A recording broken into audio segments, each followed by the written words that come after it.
Bismillahirrahmanirrahim. Assalamualaikum warahmatullahi wabarakatuh.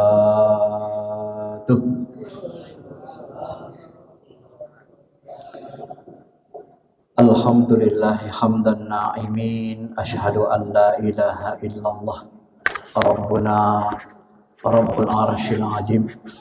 Wa ashhadu anna Muhammadar Rasulullah Sayyidina Sayyidil Mursalin. Allahumma salli ala habibina syafi'ina Muhammadin wa ala alihi wa sahbihi ajma'in, amma ba'd. Ma'asyiral muslimin, jamaah salat subuh yang dirahmati Allah. Salah satu keinginan Tuhan kita hadir ke bumi ini adalah liya'budun, untuk mengabdi. Inilah yang sering kita baca dalam Al-Quran. Wa ma khalaqtul jinna wal ins illa liya'budun. Tidaklah aku menciptakan jin dan manusia kecuali agar mereka liya'budun. Secara bahasa berasal dari kata abdun, menjadi hambaku. Secara umum artinya liya'budun itu mengabdi kepadaku, mengabdi. Tetapi Ibnu Abbas menafsirkan liya'budun itu adalah liya'rifun, supaya kalian mengenaliku, supaya kalian ma'rifat, kenal denganku. Sebab dalam hadis kursi, salah satu hadis kursi disebutkan, kuntu kanzam makhfiyan, aku adalah perbendaharaan tersembunyi, uridu an u'raf fa khalaqtu khalqan, aku ingin dikenal, maka aku jadikanlah makhluk. Sebab kalau Allah tidak menjadikan makhluk, lalu siapa yang mengenalinya? Siapa yang menyembah dan mengabdi kepadanya? Maka salah satu tujuannya adalah, kata Ibnu Abbas, dimaksud liya'budun itu adalah liya'rifun. Ya, Allah ingin dikenali, maka diciptakannya lah makhluk. Kalau kita tarik garis penghubung antara liya'budun dengan liya'rifun, ternyata ini hubungannya sangat erat. Liya'rifun agar kita mengenal, ma'rifat kepada Allah. Sementara seseorang hamba, seorang manusia tidak akan bisa atau tidak akan mau menghambakan dirinya dengan sebenar-benar hamba dengan sesuatu yang dia tidak kenali. Nah, logikanya bagaimana kita menghambakan diri kepada sesuatu yang kita sendiri nggak kenal? Kan begitu. Maka muncullah kaidah dalam ilmu tauhid, awaluddin ma'rifatullah. Awal agama ini adalah ma'rifah, mengenal Allah. Bagaimana kita menyembah sesuatu yang kita sendiri nggak kenal? Maka penyembahan kita nanti nggak bermutu, nggak berkualitas. Penyembahan kita nanti ya cenderung seremoni saja, hanya ikut-ikutan saja. Nah, inilah makanya dalam hadis, walaupun hadisnya lemah, tapi hadis ini secara makna sebenarnya masih bisa diterima. Tafakkar, berpikir, sa'atan khairam min ibati alfisanah. Berpikir sesaat itu lebih utama dari ibadah 1000 tahun. Ini sebenarnya hadisnya lemah, berlebihan. Tapi kalau kita pahami, kalau kita berpikir atau merenungi Allah, ma'rifatullah, kita memahami Allah Ta'ala, ilmu memahami Tuhan ini ilmu paling mulia. Awaluddin tadi, ma'rifatullah. Kalau kita menyembah Allah 1000 tahun, tapi tak kenal sama yang kita sembah, itu tidak sama kualitasnya dengan kita menyembah Allah 2 rakaat, tetapi kita kenal Allah. Maka orang-orang yang mempelajari ilmu tentang Allah sampai sedetail mungkin, dia akan memperoleh pahala bisa jadi lebih utama dari ibadah 1000 tahun. Kenapa? 1000 tahun nggak kenal Allah. Ya, untuk apa menyembah sesuatu yang kita nggak kenal 1000 tahun? Ya, cuma nunggang-nungging, tapi nggak tahu siapa yang disembah. Nggak bisa disamakan. Maka ibadah Nabi, Rasul yang kenal Allah, para wali, tidak bisa disamakan dengan ibadah orang yang tak kenal sama Allah Ta'ala. Nah, disinilah posisinya. Maka bisa saja tafakkar tadi, berpikir sesaat saja, berpikir memahami Allah 1 jam saja, itu lebih utama dari ibadah 1000 tahun. Nah, itulah mungkin maksudnya kata ulama. Ma'asyiral muslimin, jamaah salat subuh yang dirahmati Allah Subhanahu wa taala. Nah, bagaimana supaya kita liya'budun? Supaya kita bisa menyembah Allah dengan baik, harus mengenal Allah. Bagaimana supaya kita bisa mengenal Allah? Nah, maka kita harus mengenali diri dulu, termasuk mengenali diri. Dan caranya itu kalau bahasa Al-Quran dan hadis, kita harus membersihkan ruh kita, membersihkan hati, supaya kebuka mata hati kita. Dengan kebuka mata hati kita baru kita kenal nanti kembali kepada Allah. Saya kasih gambaran begini, ma'asyiral muslimin, Bapak Ibu yang dirahmati Allah. Kita ini, hakikat diri kita bukan jasmani. Kalau jasmani kita ini, kita mati dikubur, dia kan hancur. Yang berasal dari tanah kembali ke tanah, yang berasal dari cahaya kembali ke cahaya. Hakikat diri kita adalah ruh, bukan jasmani. Terus dipahami. Maka di alam ruh kita ini sebenarnya berasal dari alam cahaya, alam keabadian, alam lahut, kata ulama. Alastu bi rabbikum qalu bala syahidana. Hai para ruh, apakah kalian bersaksi aku Tuhan kalian? Jadi ruh kita ini disyahadatkan dulu di alam lahut. Nah, disuruh Allah bersyahadat. Ashhaduhum wa ashhadahum ala anfusihim. Ya, kemudian Allah meminta syahadat, meminta persaksian kepada para ruh. Alastu bi rabbikum? Hei para ruh, apakah kalian bersaksi aku Tuhan kalian? Syahidana, kami bersaksi ya Allah. Nah, setelah disyahadatkan, persaksikan, maka ruh ini secara umum kenal, sudah mengerti siapa itu Allah. Maka itulah yang disebut dengan nurani, itulah yang disebut dengan fitrah. Manusia itu punya rasa bertuhan namanya. Kemudian Allah tiupkanlah ruh itu ke dalam jasmani kita. Wa nafakhtu fihi mir ruhi, aku tiupkan dari ruhku. Jadi Allah Subhanahu wa taala turunkan ruh ini, ditiupkan, disambungkan ke jasmani kita ini. Jadi Allah punya ilmu pengetahuan menyatukan makhluk alam ruh, alam gaib namanya ruh, dengan makhluk alam nyata namanya jasad. Alat sambungnya kata ulama kita adalah nafas dan jantung. Begitu kita bernapas, jasmani dengan ruh tetap menyatu. Begitu kita berhenti bernapas, hubungan alat perekat jasmani dengan ruhani hilang, maka ruhani akan pergi. Dia tidak bisa mengendalikan jasad lagi. Maka ruh itu tidak mengalami kematian. Yang mati hancur itu jasmani. Kalau dikatakan kullu nafsin za'iqatul maut, coba pahami ayatnya bagus-bagus. Kullu nafsin, setiap jiwa, setiap ruh, setiap diri, za'iqah. Za'iqah berasal dari kata zauq, merasakan. Setiap jiwa merasakan mati. Bukan mati, tapi merasakan. Kullu nafsin za'iqatul maut. Setiap jiwa merasakan mati. Setiap ruh merasakan mati. Apa yang dimaksud merasakan mati? Merasakan putusnya hubungan dia dengan jasmani. Maka di dalam hadis-hadis disebut, ketika ruh terpisah dari jasmani, dia lihat tidak bisa mengendalikan jasmaninya lagi. Dia sedih. Di awal-awal dia meninggal, dia tidak tahu dia sedang meninggal. Dia pikir masih mimpi saja. Begitu masuk ke dalam kubur, dalam barzah, datang munkar nakir, baru dia kaget.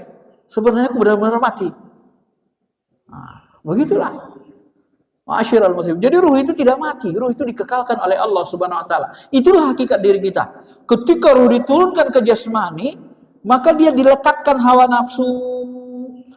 Jasmani dihubungkan bisa mengendalikan mata. Kita bisa melihat, mendengar, bicara, jalan. Nah, akibatnya ruh ini asik main mata, main telinga, main kaki, ya, main hawa nafsu. Dia sudah dapat mainan baru istilahnya. Begitu dia main hawa nafsu, main akalnya, main mata, lupa dia sama Allah Subhanahu wa taala. Dia kira makhluk bumi dia. Akhirnya ruh ini banyak yang lupa, termasuk kita, Pak. Maka diturunkanlah Nabi. Ruh. Diturunkan Nabi SAW ke muka bumi untuk apa? Allah Ta'ala membilang, Qul hadhihi sabili ada'u ilallah. Katakanlah hai Muhammad, inilah jalanku. Apa jalan yang dilalui Nabi? Apa tugas kenabian? Ada'u ilallah. Mengajak manusia kembali kepada Allah. Mengajak ruh-ruh yang lupa-lupa ini supaya mau kembali kepada Allah lagi dalam keadaan suci bersih. Ini jalan kenabian. Ada'u ilallah. Mengajak kepada Allah. Bukan ke yang lain, ke Allah kembali. Kenapa? Inna lillahi wa inna ilaihi raji'un. Kita berasal dari Allah, mau tidak mau, serela tidak rela, suka rela atau terpaksa, wajib kembali.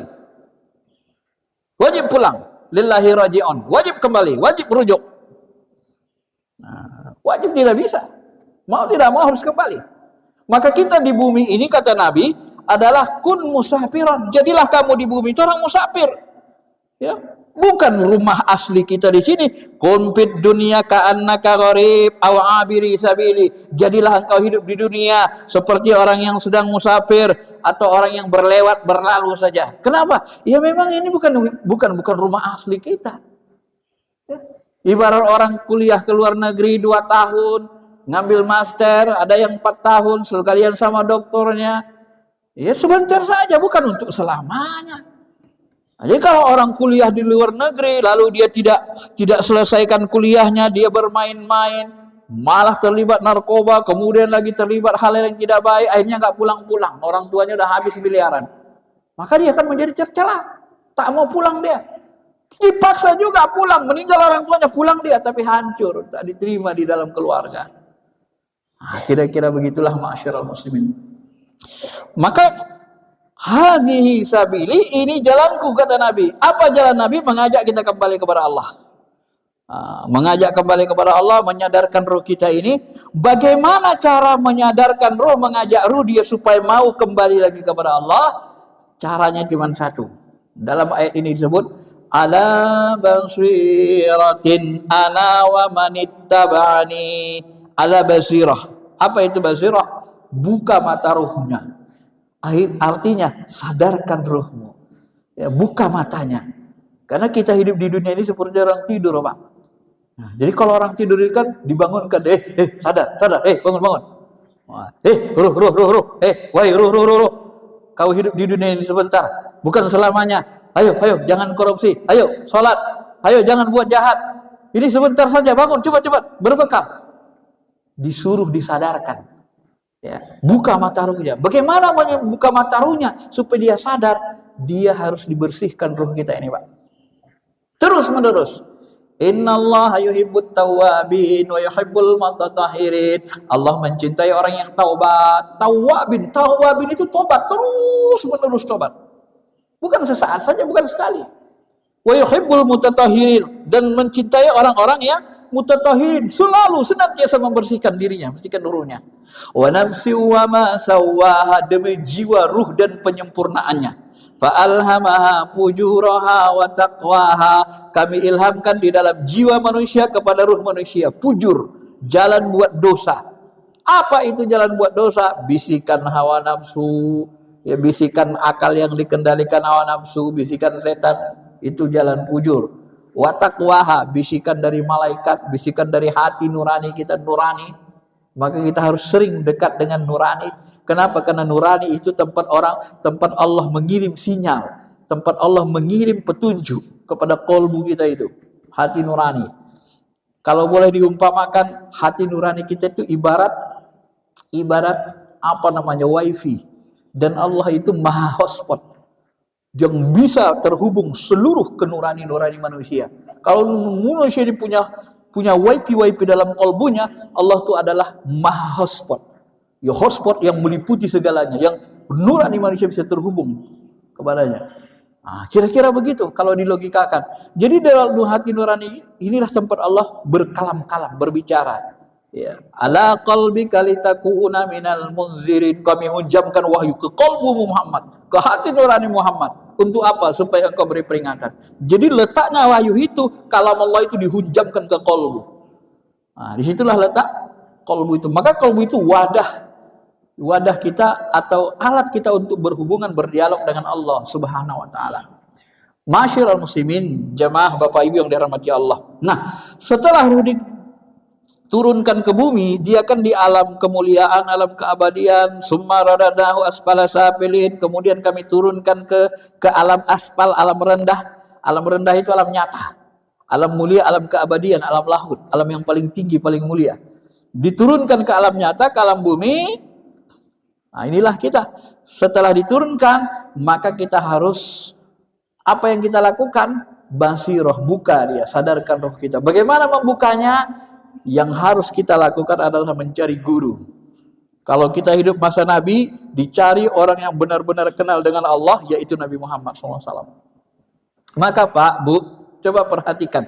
Apa yang dilakukan Nabi Muhammad sebelum dia diutus menjadi Nabi dan Rasul? Coba perhatikan bagus-bagus. Dia semedi di Gua Hiro 3,5 tahun untuk mengembalikan ma'rifatnya. Sampai dia bisa memandang Jibril. Sampai dia bertemu Jibril. Sampai dia bisa sempurna kebuka mata hatinya. Barulah dia boleh berdakwah. Artinya apa? Orang yang bisa menjadi pendakwah ini harusnya, kalau kita mengikuti sunnah Nabi, bersihkan dulu kalbu kita. Ma'rifat dulu kita. Kenal dulu Allah Ta'ala. Sebab kalau kalbu kita tidak bersih, kita tidak kenal dengan Allah, bagaimana kita mengajak manusia kepada Allah? Kita sendiri tak kenal Allah. Sebab kalau Nabi hatinya tidak bersih, masuk dia ke tengah-tengah manusia, dia akan merusak. Karena hatinya kotor. Dia akan merusak. Karena yang bisa memperbaiki lingkungan orang yang bersih hati. Nah, coba perhatikan. Itulah jalan kenabian. Dan kita itu sebenarnya harus mencari guru. Pada waktu itu Nabi, walaupun ma'rifatnya sudah sempurna, tapi karena dia diutus ke bumi, dilekatkan hawa nafsu, dia pun seperti terlupa, sehingga Jibril datang menyadarkan kembali. Nah, setelah dia sadar, sempurna kembali ma'rifatnya, sampailah nanti beliau Isra Mi'raj. Kata Izzuddin bin Adi Salam dalam kitab Ma'rifatnya dikatakan apa coba? Jibril mengatakan, "Hei Muhammad," seolah-olah dia mengatakan, "Muhammad, dulu kukira derajatku, makomku lebih tinggi dari dirimu. Tapi setelah aku menyertaimu, ternyata engkau lebih tinggi dari diriku." Dulu Jibril awalnya menganggap Muhammad itu di bawah dia. Ma'rifatnya, kemuliaannya. Ya, karena dulu dia membukanya, membantu mengajarinya. Termasuk membersihkan belah dadanya. Tapi setelah Nabi bisa Isra Mi'raj, Jibril, kau mau ikut? Tidak Muhammad, aku tidak bisa menemanimu. Jika aku ikut menemanimu ke atas, ke laut, maka aku akan hancur, kebakar. Hanya Nabi SAW yang bisa bertemu dengan Allah. Jibril tak dapat keizinan, kebakar, hancur dia. Disitulah Jibril sadar bahwa Muhammad itu sebenarnya adalah jauh lebih mulia dari dirinya. Itulah bahasa Quran, bahasa Tuhan. Wa antumul a'launa in kuntum mu'minin. Kamu adalah makhluk yang paling tinggi kalau kamu benar-benar beriman. Ini manusia ini, ruhan ini, tidak ada yang lebih dekat dari Allah. Bahkan malaikat pun kalah dekat dengan Allah Subhanahu wa taala jika dibandingkan dengan orang-orang yang beriman, yang sempurna keimanannya. Bukankah Allah mengatakan, "Wa nahnu aqrabu ilaihi min hablil warid." Kedekatan Allah dengan manusia digambarkan Allah, kami lebih dekat dari urat lehermu. Itu kedekatan yang tidak ada jarak. Itu lebih dekat manusia ini kepada Allah daripada malaikat sekalipun. Ma'asyiral muslimin, jamaah salat subuh yang dirahmati Allah Subhanahu wa taala. Maka setelah itu turun, dibersihkan kalbu. Apabila kalbu kita bersih, barulah kita mengenal Allah. Bapak Ibu, saya ingin mengatakan begini. Kebanyakan kita bertuhan dengan indera. Baca Quran, baca hadis, pakai mata kepala, kemudian dengan akal. Padahal kalau kita bertuhan dengan ainul yakin, dengan mata, keyakinannya lemah. Bertuhan kita dengan ilmu yakin, akal, kita pahami, masih lemah, sedang. Bertuhan yang paling tinggi itu adalah bertuhan dengan qalbu. Maka ketika Nabi Isra Mi'raj, sebelum Isra Mi'raj dibersihkan Jibril, dibelah dadanya, bersih. Setelah bersih, naiklah Nabi Muhammad, Ma kadzabal fuadu ma ra'a. Muhammad tidak mendustakan apa yang dia lihat. Jadi Muhammad, kata Ibnu Abbas, melihat Allah 2 kali, marratain, zumiratin. Jadi beliau melihat Allah 2 kali, termasuk di inda sidratil muntaha, di sidratil muntaha. Nabi SAW melihat Allah. Bagaimana cara Nabi melihat Allah Ta'ala? Buka dulu mata hati. Maka di dalam Al-Quran bahasanya digunakan ma kadzabal fuad. Muhammad tidak mendustakan. Apa yang tak mendustakan? Fuad. Fuad itu artinya mata hati, bukan mata, bukan ain. Ain mata kepala. Jadi yang melihat Allah itu fuad, mata hati. Ada sodrun, dada, ada qalbun, lapis 2, ada fuad, mata hati, ada lub, inti hati, inti ruh. Jadi fuad itu yang bisa melihat, menyaksikan Allah. Fuad itu yang bisa melihat malaikat Jibril. Jadi kau buka dulu mata hati kita, baru kita bisa menyaksikan. Maka orang yang sudah kebuka bening mata hatinya, kata Imam Ghazali, dia akan bisa menyaksikan malakutus samawati wal ardh. Dia akan terbuka hijab ini sampai nanti tidak ada lagi yang gaib kecuali hanya Allah itu sendiri. Maka Nabi melihat zat Allah 2 kali saja, kata Ibnu Abbas dalam tafsirnya itu. Nah, maka Nabi Muhammad SAW melihat Allah pakai apa? Pakai mata hati. Maka masyarul muslimin, apabila kebuka mata hati kita, kita bisa menyaksikan Allah, barulah kita sampai kepada haqqul yaqin, keyakinan yang paling benar. Karena mata hati itulah yang sebenarnya bisa mengenali Allah secara lebih sempurna ketimbang akal. Saya kasih contoh. Pada masa lalu ada orang sahabat-sahabat, tapi ini sahabatnya ini orang Arab Badui. Arab Badui ini kan berpikirnya sederhana saja. Mereka agak susah diajak berpikir keras, berpikir rinci. Ya, jadi beragamanya selalu tekstual, lebih sederhana, apa adanya gitu kan. Nah, lalu bertanya kepada Nabi, dia berdoa, ya Rasulullah, sebenarnya Allah itu di mana sebenarnya? Katanya Allah itu di istawa alal ars, di langit. Kalau Allah di langit, ini kan aku berdoa nih. Jadi bahasanya bahasa kita. Aku berdoa nih. Kalau Allah di langit, jarak antara langit dan bumi itu 1000 tahun naik kuda. Naik kuda gitu, 1000 tahun baru nyampe. Langit 1, 2, 3, 1, 2, itu jaraknya 500 tahun. Jadi kalau 7 lapis kali 7, 3.500. 1000 tambah 3.500, 4.500. Langit 7 ke arah 1000, berarti 5.500. Jadi dia mikir dengan akalnya. Nah, ini orang bertuhan pakai akal, akal sederhana, akal orang awam. Ya Rasulullah, jadi kalau aku berdoa begini, itu kan nyampenya ke aras ke Allah Ta'ala bisa 5.500 tahun. Kalau begitu macam mana ya Rasulullah? Kapan nyampe doaku? Benarnya Allah itu di langit sana, di aras sana jauh kali begitu? Nah, inilah pikiran Arab Badui tadi. Lalu apa jawab Nabi? Tiba-tiba Nabi diam, turun ayat. Wa idza sa'alaka ibadi anni fa inni qarib. Apabila hambaku bertanya tentang diriku, katakanlah aku dekat. Nah, dekat itu, rasa dekat itu qalbu. Itu ruh. Jadi yang dekat itu adalah rasa, qalbu. Ruh, rasa, kalau bahasa kita itu adalah buraq. Buraq itu adalah kendaraan yang mengantarkan amal-amalan kita kepada Allah. Jadi yang membawa Nabi itu sampai ke apa? Mi'raj itu bertemu Allah itu buraq. Jadi rasa ini, ruh ini, buraq ini kecepatannya melebihi kecepatan cahaya. Dia bisa melintasi semua dimensi. Nyampe langsung. Maka Nabi waktu Mi'raj itu dia tidak butuh lama, hanya sekitar 2 jaman saja, 2 jam setengah. Nggak sampai setengah malam. Nabi sudah nembus aras, Nabi sudah ketemu surga, neraka, sudah lihat aras, surat lihat singgasana Allah, sudah melihat sampai Sidratil Muntaha, sampai Rabb lagi. Semua Baitul Ma'mur, semua dilihat Nabi SAW. Itu dalam waktu yang seketika saja. Itulah kecepatan rasa, kecepatan ruh. Nah, tapi kemuliaan Nabi, jasadnya pun bisa melakukan itu, kata ulama, dengan izin Allah. Maka bertuhan dengan hati, dengan kalbu, itu begitu kita langsung sholat, angkat takbir, Allahu Akbar, inni wajjahtu wajhiya lilladzi fataras samawati wal ardh. Ku hadapkan wajahku, wajah hatiku, wajah ruh, langsung kita seperti berhadap-hadapan sama Allah Ta'ala. Langsung rasa itu, langsung. Maka tidak ada jarak antara kita dengan Allah. Wa nahnu aqrabu ilaihi min hablil warid. Jadi bertuhanlah dengan kalbu, dengan rasa, jangan dengan akal sederhana. Kalau akal sederhana, Allah terasa jauh. Kapan nyampainya doa? Maka Allah menjawab, Pak ini qarib, katakan aku dekat. Aku gak jauh, dekat.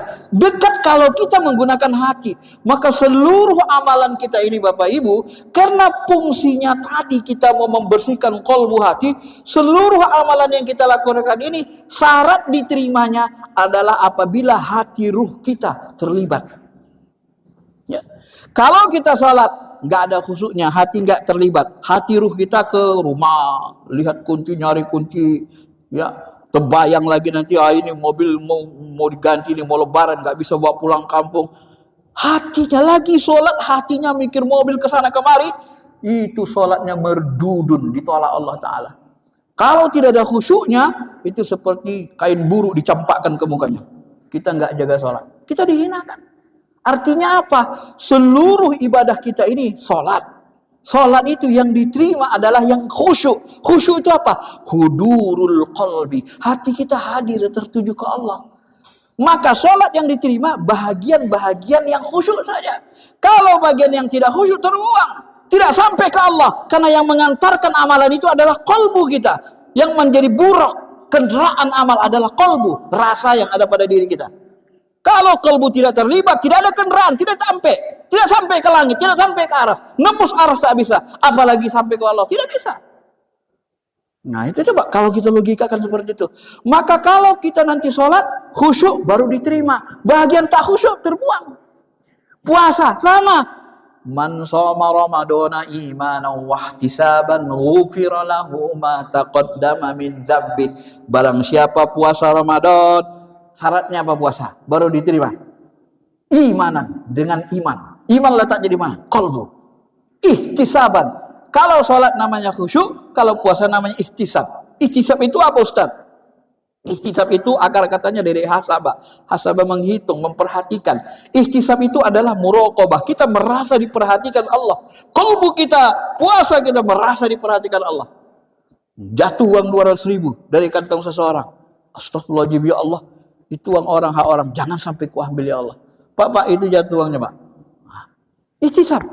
Kita merasa diperhatikan Allah. Itulah ihtisab. Muraqabah, ada muraqabahnya. Mawas diri. Itu yang dimaksud. Nah kalau puasa kita seperti itu, baru dia ghufira lahu ma taqaddama min dzambi. Baru dia menghapuskan.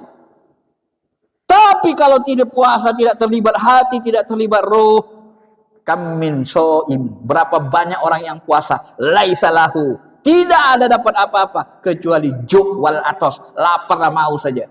Ya enggak, nahan makan saja, nahan mulut saja, ya itu aja dapatnya. Kenapa? Hatinya, kolbunya tidak ikut, tidak dengan keimanan, tidak dengan ihtisab, merasa muraqabah dengan Allah Ta'ala. Itu harus dipahami. Haji juga begitu. Begitu kita mau berangkat haji, bekal apa disuruh Allah? Wa tazawwadu fa inna khairaz zadit taqwa. Berbekallah, sebaik-baik bekal haji adalah takwa. Takwa itu di mana? At-taqwa hahuna wa yusiru ala sadrih. Takwa itu di sini. Nabi sambil menepuk dadanya. Takwa itu adalah dalam kolbu. Artinya mau haji, gunakan bekal. Bekal yang terbaik apa? Takwa. Kolbu, siapkan kolbu kita. Ya, kita harus bertakwa. Begitu juga dengan zakat, sama saja. Jadi kalau tidak terlibat kolbu, nanti tidak akan bisa membersihkan hati kita. Dalam bahasa lain, Pak, Bu, hidup kita ini mau membersihkan hati, membersihkan ruh, supaya mata hati melek, mata ruh kita melek. Tiba-tiba ibadah kita nggak libatkan hati, nggak libatkan ruh. Bagaimana hati ruh kita mau bersih? Wong dia nggak ikut berzikir. Wong ketika sholat dia nggak ikut sholat. Ketika puasa dia nggak ikut puasa. Ya kan? Maka tidak bersih. Maka 1000 tahun kita dihidupkan, sholat nggak khusyuk, puasa nggak ihtisab, naik haji berulang-ulang kali tapi tidak disertai dengan ketakwaan dalam hati, ya nggak jadi apa-apa. Mardut semua, nggak ada bekasnya. Maka jangan heran kalau kita puasa dari merdeka 74, sekarang sudah 2024. Itu sudah hampir 80 tahun kita puasa, Pak. Apakah puasa 80 tahun ini sudah merubah Indonesia ini lebih baik? Belum.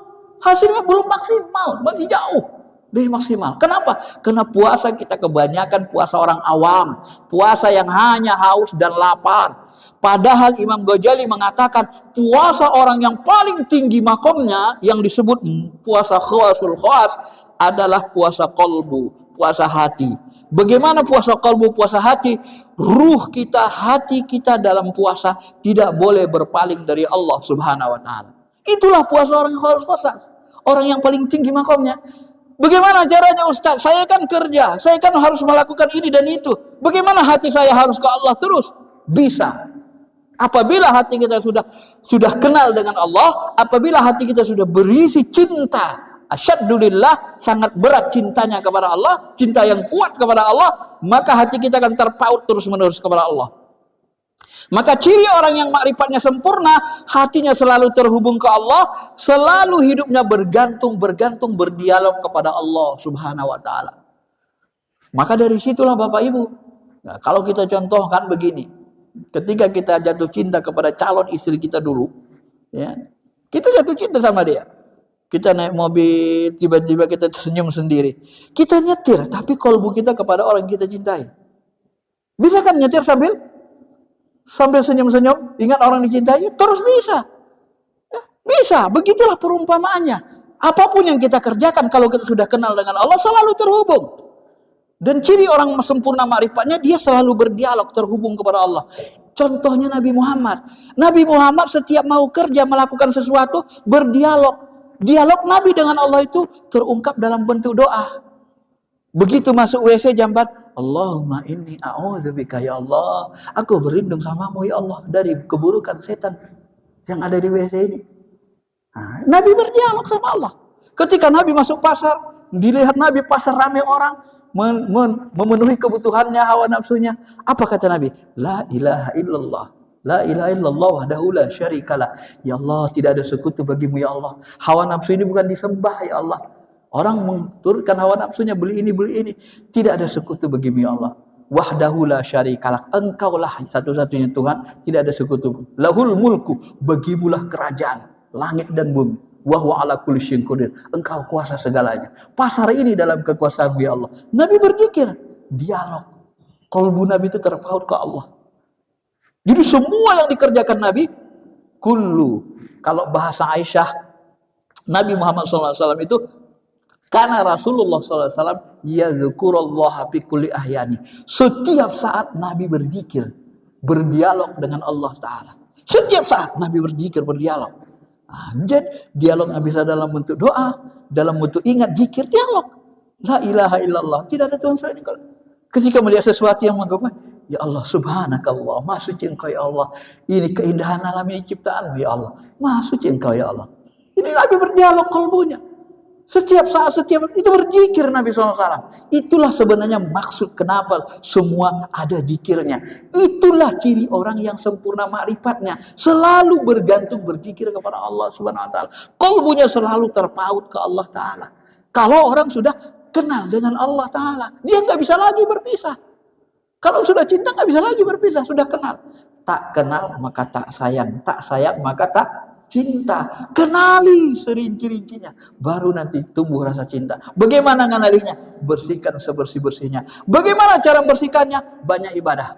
Amalkan sholat, yang pardu-pardu, amalkan puasa, tapi dengan khusyuk, dengan hati. Biar bersih hati. Kalau sudah bersih hati, tidak ada yang paling kucintai dilakukan hambaku kecuali mereka mengamalkan ibadah fardu. Karena fardu ini membersihkan kalbu semua. Ini paling dicintai Allah Ta'ala. Tidak henti-hentinya hambaku mengamalkan amalan nawafil. Amalan nawafil pun membersihkan hati. Jumat ke Jumat kafarah, membersihkan hati, dosa di antara Jumat itu. Barang siapa puasa Asyura, maka dia hapus dosanya setahun. Puasa Arafah, hapus 2 tahun. Setahun akan datang dan setahun yang telah lalu. Jadi semua amalan ini bersihkan kalbu. Tutahhirun. Ya. Sampai zakat pun begitu. Khudz min amwalihim shadaqatan tutahhirum wa tuzakkihim biha. Ambil zakatnya untuk apa? Tutahhirum, untuk mensucikan, membersihkan dirinya, wa tuzakkihim, dan mensucikan kalbunya, sucikan jiwa kita dari kikir, dari keburukan-keburukan. Itu untuk mensucikan semua apa amalan kita ini. Jadi kalau banyak amalan fardu kita bagus, kemudian amalan sunnah nawafil kita bagus, dengan khusyuk, terlibat hati, terlibat kalbu, dengan rasa dekat kepada Allah, maka lama-lama kalbu kita bersih. Kata Allah, sampai aku mencintainya. Apabila aku mencintainya, aku jadikan dia memandang dengan mataku, dia mendengar dengan telingaku, berjalan dengan kakiku, berbicara dengan suaraku. Artinya apa? Kalau sudah terbiasa terbentuk diri kita dengan ketaatan-ketaatan perbuatan wajib dan perbuatan nawafil sunnah, nanti kalbu kita kebuka hidup terisi rasa cinta, kita memandang segala sesuatunya, isi langit dan bumi, kalbu kita memandang dengan pandangan Allah. Maksudnya apa? Kita bawa ke syariat. Maksudnya adalah ketika kita melihat dunia ini, kita melihat dunia sama dengan penglihatan Allah. Allah katakan, "Wa ma hal hayatud dunya illa mataul ghurur." Kita baca firman Allah, dunia ini tidaklah kecuali permainan yang melalaikan. Ya kita memandangnya, ya Allah betul ya dunia ini permainan melalaikan. Pandangan kita sama dengan pandangan Allah. Maka kita pahami, iya ya, pagi ini orang keluar cari makan, cari duit, nanti dapat duit makan, habis makan dibuang nanti di comberan, besok cari duit lagi, makan lagi, buang lagi ke comberan, besok cari lagi. Loh, hidup ini kok kayaknya buat kotoran banyak-banyak di WC ya? Apa hidup kita ini cuma menciptakan kotoran aja? Kok hidup ini berjuang ciptain kotoran banyak-banyak? Untuk apa hidup seperti ini kalau tidak ada zikrullah? Tidak ada mentaati Allahnya. Ya. Jadi, beli mobil. Untuk apa beli mobil? Kendaraan. Mobil yang dibeli apa? Besi.